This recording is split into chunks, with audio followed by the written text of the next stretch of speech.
Presuming he's fit, it'll be an emotional day for Casemiro on Sunday. Is he going to be available? And what can you say about him as he says goodbye to Old Trafford? Yeah, Cassie's available. I can speak for since I've been here and met him, obviously, and worked with him. I think he's been fantastic for us, for me personally, for us as a group. I think what he's given us.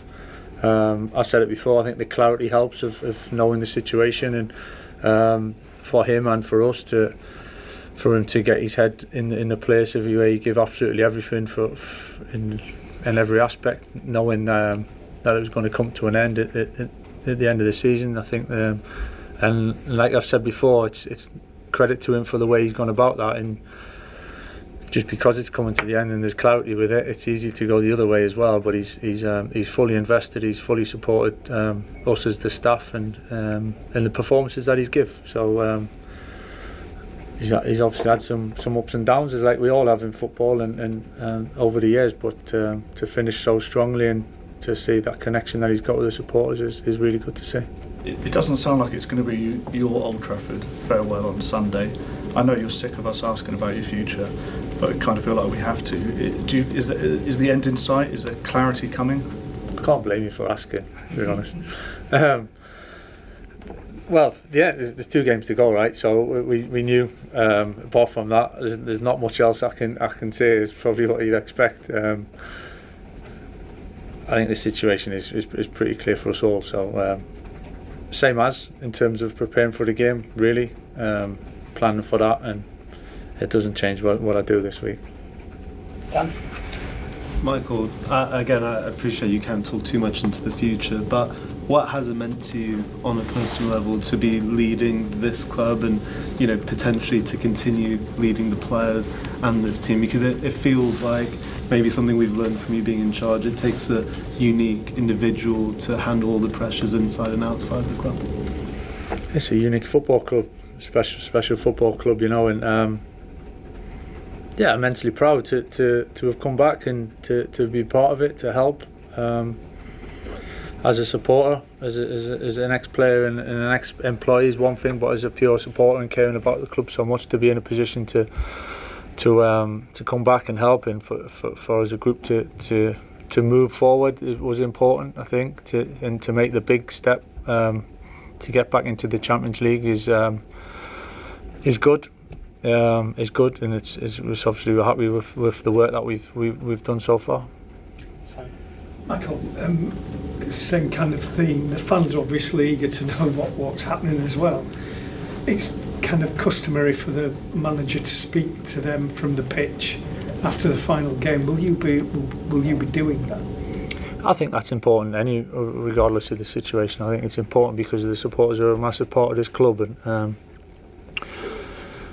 and we thank them, and I certainly thank them for the season and the support, and certainly in the last 4 months for however long it's been for me personally. So I know what you're getting at in terms of the future and what that brings, but I think regardless of that, I think for what we've gone through together so far, and that connection, and I felt that, the players have felt that, and seeing it in talks, and individual players have felt it, but as a group we've felt it. So I think it's important that we have that anyway. So and certainly for us to thank the fans, and for me to thank the fans for that is important.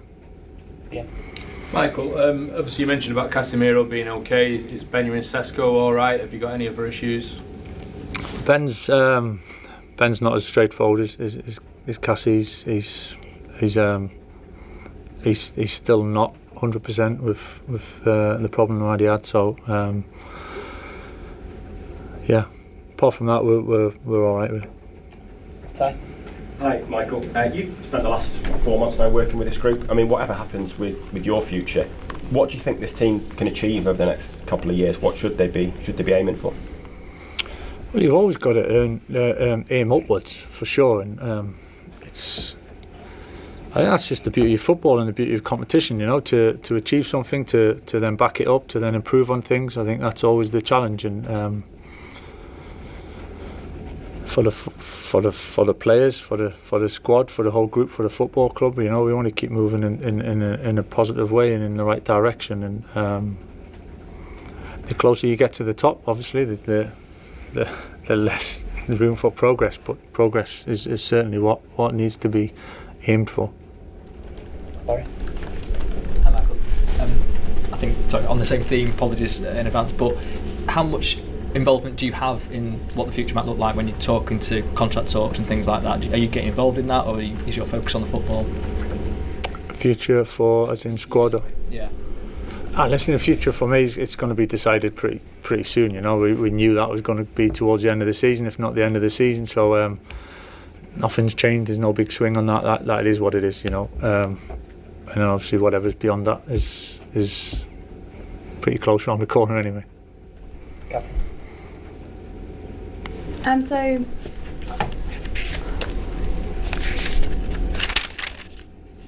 We move on to Ian. Yeah, sorry, Michael. Just a quick one on Stephen Holland, because obviously you've been in the spotlight a lot. I just wondered what sort of impact he's had. A lot of people have mentioned him, obviously, because he's quite high profile with his England background. What's sort of been his value to the project since you've been here? Yeah, he's been fantastic. He's got an awful lot of experience, you know, and seen pretty much everything before and gone through it in some good times and in some more challenging times. So he's a very wise man, Steve, and says things that really are important at the right time. And I think just general calmness and composure around and for everyone, for me and for my staff and for the players as well. And I think all the stuff, the dynamics of bringing, like I've said it before, of bringing something a little bit different. Steve obviously is in that role where he's got the experience for us and for us to lean on, and there's absolutely no shame in that at all. Doing it and seeing your family in the crowd and stuff like that kind of brings you back down to earth, and like, I don't know, it's hard to explain, to be honest. Like the feeling that you get from that was the best feeling in the world. Having had such an unbelievable year, did it make what followed maybe harder to deal with when you're not in the team? Yeah, of course. I mean, going from playing nearly every game to not playing as often, it's always going to be difficult and an adjustment. But I guess it's part of the game, and it was good for me in terms of learning myself, learning the game, what it is, patience, and yeah, hard. Who helped you through it then? Who was? Listen to Casemiro doing an interview talking a bit about you, really complimentary.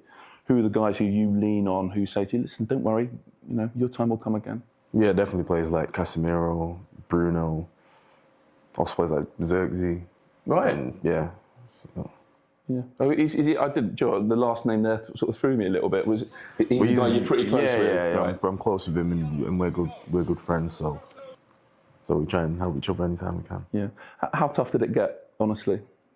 Yeah, it's difficult, you know, when you don't come on, even as a sub, of course. But like I say, my family, my friends helped me see light at the end of the tunnel. They knew it would swing back my way at some point. So just had to be patient. Yeah. Did you just have the sense that it was just a tactical thing, the way that manager wanted to play? You didn't quite fit that, or at least that was what he thought? Yeah, I mean, when there's new managers and stuff, of course, they have their way that they want to play, and if you think you don't fit that, then you don't fit that. All I can do is try and work in training to maybe see it in a different light. But yeah. Okay. This is probably the toughest question, and then we'll move on to some easier ground. How close were you to moving on? I mean, when you're not playing many games or any games, you consider all things, but at the forefront of my mind was always to play for Manchester United and continue to play for this club that I've grown up at.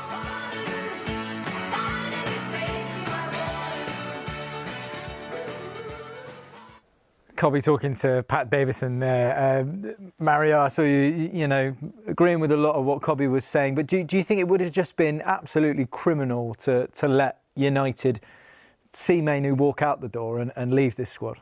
Yeah, you know why I nod my head is because he went to similarities any footballer went to, and some people have to understand. The kid is that young, and going through that with playing all the time, and then someone takes you out of the team, and I can guarantee you that manager, you understand, gave him the feeling like almost you don't exist. And as an individual, that's the hardest thing. I'm talking now, not being a footballer and you're working somewhere, and your boss makes you feel like you don't exist. Yeah. That's very difficult, huh? Yeah. And then he has to stay calm. He's emotional. It's normal. I would be emotional. Everybody would be emotional. But then he stays calm. You talk to your family, and I can guarantee you, someone in the family will say like, "Oh, this guy is crazy. We got to do something, or we got to leave, or whatever." Then you stay calm. You wait. Then you get back into the team because the manager leaves, and then you can prove your point. And is he proving his point? I'm very happy that the kid didn't go away, because clearly, you know, like, and the perfect person started playing better with him because they started playing better together. Casemiro started playing better. He started playing better. Yeah. So what's the answer? The old manager was wrong. Yeah, well, I mean, I'm glad you mentioned Casemiro. Jules, you might have seen it. Cas did an interview with Rio Ferdinand this week. And I thought one of the most interesting things when they spoke about Kobbie Mainoo was that he said that, you know, Kobbie's fantastic, but he needs to be pushed. You know, he has to keep being pushed. I mean, what do you agree with that? Do you think that maybe he needed this Amorim situation to come to his best self? I'm not sure he needed that, really. I think Amorim gave up on him. Once he felt that he didn't fit in that system with the back three, and like Kobbie explained in the interviews, it's fine. Sometimes you just don't fit in what the manager wants you to do. Yeah. That's one thing. The other, and not even bringing him on, for example, as a sub, I think you just gave up on him, which is wrong, because I think managers also need to find a way of getting everybody involved. And there's a player there in Mainoo, we all knew it. Yeah. And I'm sure Amorim could have used him a bit more than what he did. So being pushed, sure, some players need to be challenged. Sometimes it's the stick or the carrot with a lot of the players, right? And probably with Kobbie, as a young player, maybe at times he needed a bit more of like, come on, I need more from you. I expect more from you. Yeah. But he felt to me that Amorim just gave up on him, which is wrong as well. Yeah, I mean, obviously, it feels like he's come a long way since that moment under Amorim. And when you go back even further and you look at what he achieved, obviously with England as well, are we looking at potentially him back in that England squad and playing a really big role for them?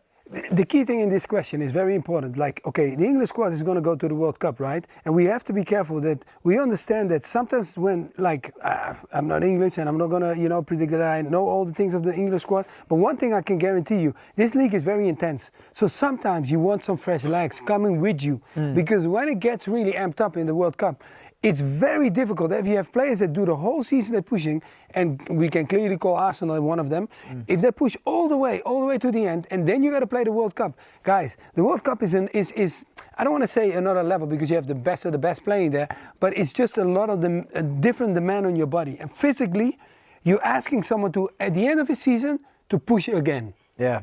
You need sometimes fresh legs. So that's why if you ask me about Mainoo, I say, I'll take him along. Yeah, fair enough. He'd be in the squad. He won't start, but he'd be in the squad. Yeah. But he would have started if he had a full season, probably. Sure. But in the meantime, Tuchel found another double pivot in Rice and Anderson. And Anderson, yeah. And I think exactly. they're ahead now. Okay. There have been fresh developments as well on Michael Carrick's future today, with talks now underway for him to continue as head coach next season. Sources have told us that an agreement could be reached before Sunday's game against Forest. As is his style, Carrick didn't give too much away when asked about it this afternoon. I can't blame you for asking, to be honest. Well, yeah, there's 2 games to go, right? So we knew. Apart from that, there's not much else I can say. Is probably what you'd expect. I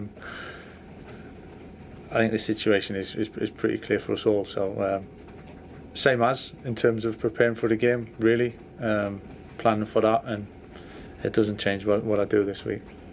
How much involvement do you have in what the future might look like when you're talking to contract talks and things like that? Are you getting involved in that, or is your focus on the football? Future for, as in squad? Yeah. Listen, the future for me, it's going to be decided pretty soon. You know, we knew that was going to be towards the end of the season, if not the end of the season. So nothing's changed. There's no big swing on that. That is what it is. You know, and obviously whatever's beyond that is pretty close around the corner anyway. I mean, it's been a fascinating scenario, because I feel like I've asked this question like every week since Michael's been, in that role. But does this scenario now, if Man United offer him the contract and he is the manager and that's accepted by everyone, is that them kind of saying, we believe in you, that you are a league title winning manager? You would hope so, because a club like that can only appoint somebody who they think will take them back to the top. This is the idea. There's a lot of work to do, even in kind of resetting the culture and the DNA of this club. He's done a great job since he arrived. I think no other teams has taken more points than them since he took the job. Yeah. This is all great. Now next season will be a different story. It's a full season. You'll be playing the Champions League, so up to January it's every 3 days pretty much, with the international break right in the middle. Is he the best candidate? Was there nobody else either as a manager somewhere better than him with more experience than him? Let's not forget he's only coached in the Championship and a bit in the Premier League, only a bit, never in Europe, for example. I don't know, we will see. But it makes sense that he was the favourite and now that they decided to give him the 2-year deal. Is it so difficult, Mario, that with the Man United Canada that we're talking about? Because on one hand, they've had those serial winners, they've had the glitz, the glam, your Mourinho's, etc. But then they're like, oh, we want the DNA, the Man United DNA. So does that perfect Canada even exist? Yeah, look, that's the hardest part for every club. I think it's always going to be that question mark. But sometimes you also have to look at, like, of course, definitely, if we talk about managers, that maybe would be one that has more experience and understand how to bust this game around. But the only key thing, what I feel in this situation, you also have to earn your rights. He have earned his rights. So we can say what we want, because, look, when he came, they were, 7th? Now they're 3rd. Like, okay, when he came in, we didn't even think about Champions League. Were we thinking about Champions League? We were not thinking Man United's going to make it to the Champions League. So he got them to that level. So in a way, like, he needs at least to get a shot at it.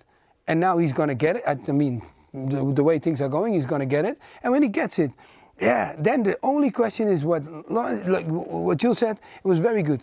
Next season, guys, this is different because now it's packed. And now it's almost like he's going from pressure to another pressure. And we didn't even think there was going to be more. No, there's going to be more because with the Champions League and the league, it's going to be intense. I just want to ask just quickly, Jules, how much influence do you think potentially the players have had on this decision? Massive, and rightly so, I think. Really rightly so, because the feeling has been great, the connection has been great.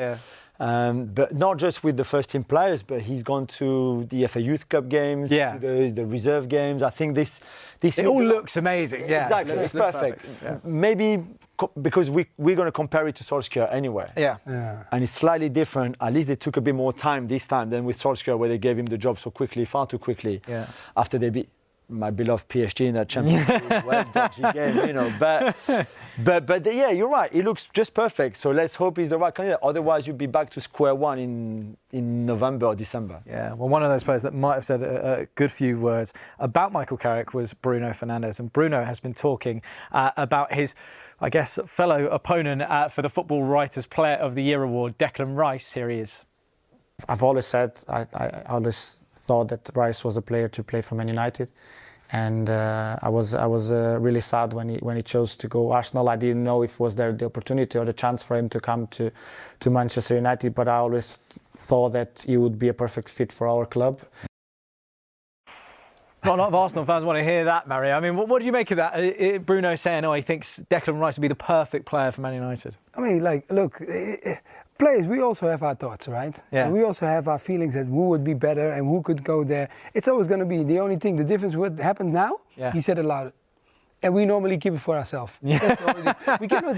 I cannot jump on him and say like, oh no, I never thought about it. No, I had my moments too, but I wouldn't just not say it. Yeah, he says it. He's gone for it. Exactly that. To the Premier League now because they have announced nominations for their seasonal awards. So let's start with the managers as they are revealed behind us here. I mean, interestingly, I guess the one in the middle stands out, Michael Carrick. I mean, he's only been in charge 15 games, but he's right up there in terms of, what they think he's done this season. Yeah, there's one missing off here, though. Oh, yeah. Unai Emery's not on there, neither. He didn't okay. shortlist, did he? No, I mean, Michael's been, he's been a breath of fresh air, hasn't he, since he's come into the club and transformed, made them believe again. I do put that down to really, and it's been a bit of a free hit for him but he has had to step up. I was impressed with him when he was at Borough, to be honest. I really liked his tactical side.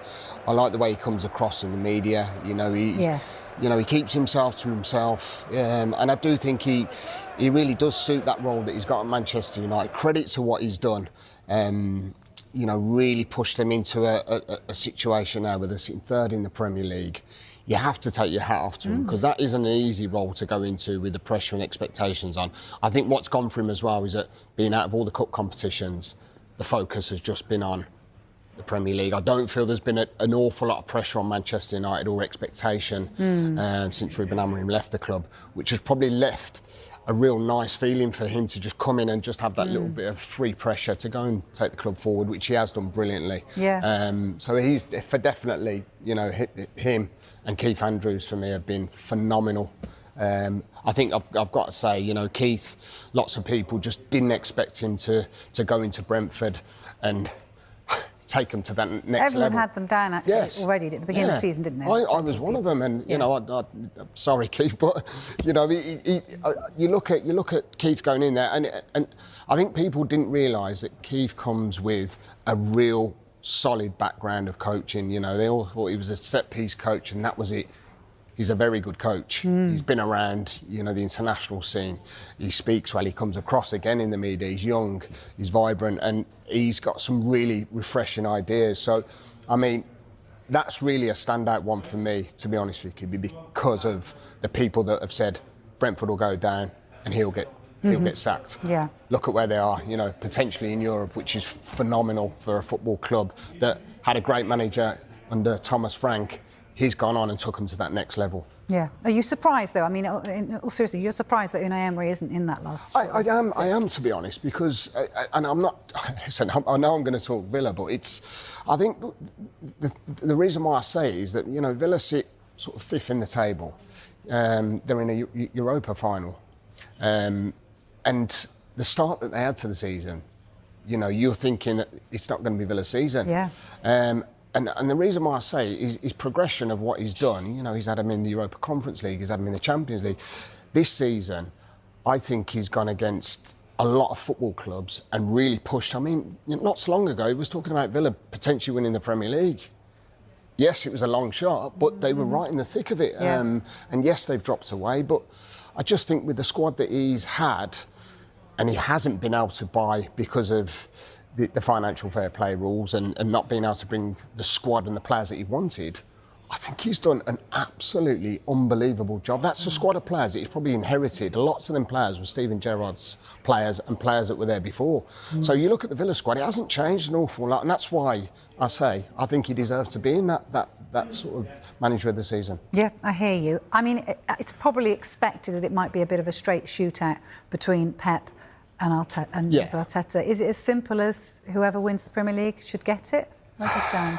I think it usually does go down to that, doesn't it? You know, for so many reasons. You know, just looking back there at Areola, who's done an unbelievable job. I mean, these are top managers that have gone on and produced, but it usually will stem down to who wins the Premier League. I mean, if Mikel Arteta goes and wins the Champions League as well, he's got every right to be manager of the season, because it's all right having a big squad and bringing players in that you think are just going to take the club forward.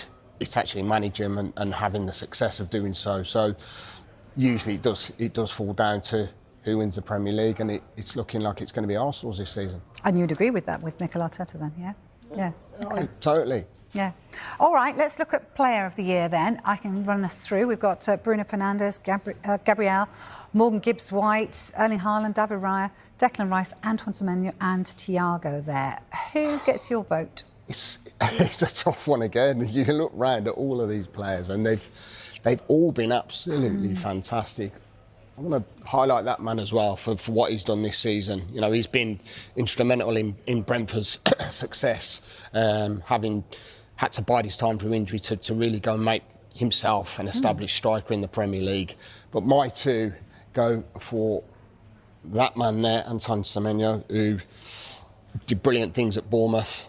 And I think the step up that going into Manchester City and having an expectation of coming from Bournemouth to Manchester City and really relishing the fact and taking that, I think that deserves a hell of a lot of credit. So he'd be my choice, along with Mr. Rice. Mr. Declan Rice. Yeah, I'm a big fan of Declan Rice. I think, you know, for what he contributes to Arsenal, his leadership, just everything about him. I think lots of people don't realise what Declan Rice does on the football pitch and what he brings and just everything about him. He's just got so much quality. He really has, and you know, he thoroughly deserves my vote. Whether people agree with me or not, there's some. I mean, Bruno's been. Well, he unreal. won Football Writers. Yeah, I mean, and that raised a few eyebrows. Yeah, it did. I mean, he's got an awful amount of assists, hasn't he? An awful lot of assists this season, and he's been probably their main string this season that's really got them going. You know, Morgan Gibbs-White, Gabriel, the list of players behind, you know, these are all top players. But, you know, I look at... And for you, Rice more than Fernandes, you think? Yeah, I think so. I just think because of... I think, you know, we touched about the managers having success. I think about the players having success as well. You know, Semenyo and obviously Declan, they're in that hunt for the Premier League and you know, they're looking like they're going to win, have won trophies and they're looking like they're going to go and win trophies. So I always look at that as well, and that's why we always end up picking a manager that's won the Premier League or is close to it. And them two players are right in the thick of it, and they get my vote all day. Yeah, and played loads more games as well. You know, there's sort of, you know, about 40 games, I think, in terms of that. OK, let's get on to Young Player of the Year. Ryan Cherky, one of your favourites. Great debut season for him. What do you like most about his game? He's unbelievable, isn't he? I mean, he's really stepped up for me, Cherky, and this is why, you know, Manchester City. What a goal that is! It's just a joy to watch, isn't he? And I mean, you know, I think that we see so many players coming through at Man City and having ability, the Fodens of the world. You know, Jeremy Doku's stepped up, but he's been absolutely brilliant. I mean, some of the goals and the skills he's pulled off. Branded a bit of a maverick as well. Yeah, he has. But I always think that Man City, they have them players, don't they? And if it isn't a Foden, you can turn to him. You know, he for me, I just love watching him. There's some super players here, but he's my standout player. You get your vote. Yes, without even. I mean, you know, I look across the board here. Nico Riley, what about him? He's had a great... Mainoo's just started to get himself back involved. I've been impressed with Fernandes at West Ham, Lewis Hall's. You know, these are players that should be in the thick of things.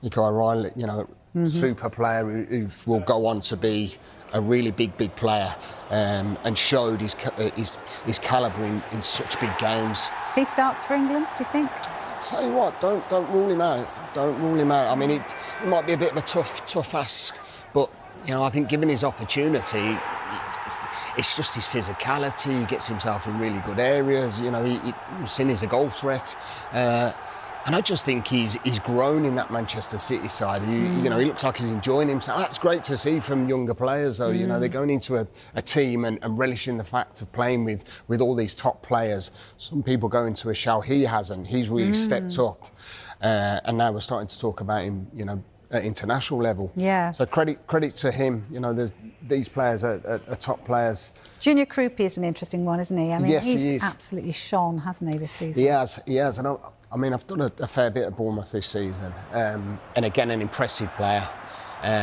You know, he can sort of bounce around, playing through that sort of central area.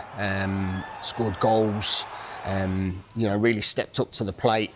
And I mean, I've always been a big admirer of watching Bournemouth, to be honest. I love the way that they play, their style, and he really just fits the jigsaw for them. You know. How on earth do they keep hold of him, though? That's the trouble. When you've got players like that in the shop window.